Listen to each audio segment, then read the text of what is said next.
The Philippine Chamber of Commerce and Industries believe that the British exit from the European Union will not have an immediate effect to the Philippine economy, except for the remittances of the thousands of Filipinos working in Britain and the volatile stock market. For the biggest business group in the country, the Brexit is not something to be worried about. As the UK has been one of the bigger investors, they have been investing in infrastructure, okay? And our trade, the last few years have been increasing. Okay. Barcelona says the Philippines' macroeconomic fundamentals have given the country enough cushion to mitigate impact of any crisis abroad. As soon as the Great Britain finalizes its EU exit, PCCI hopes that the Philippine government will immediately consider renegotiation of bilateral agreement with the Great Britain. Hindi masyado. Alam mo dito sa atin ang pinakamalaking ano natin is we're a consumer economy. Okay? Basically, the biggest factor is our remittances, inward remittances.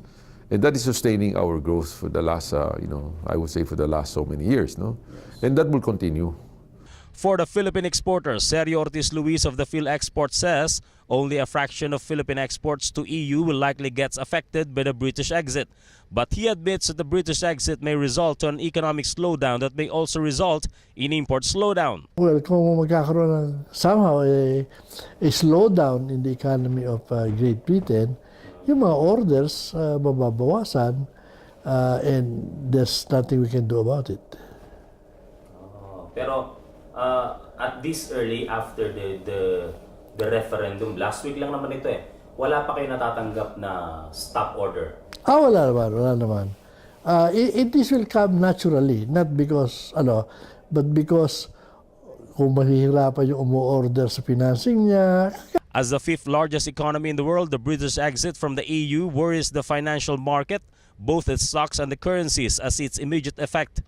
Meron man tayong treaty na kailangan gawin sa kanila or trade agreements, I'm sure they themselves will be telling us, sige, let's negotiate.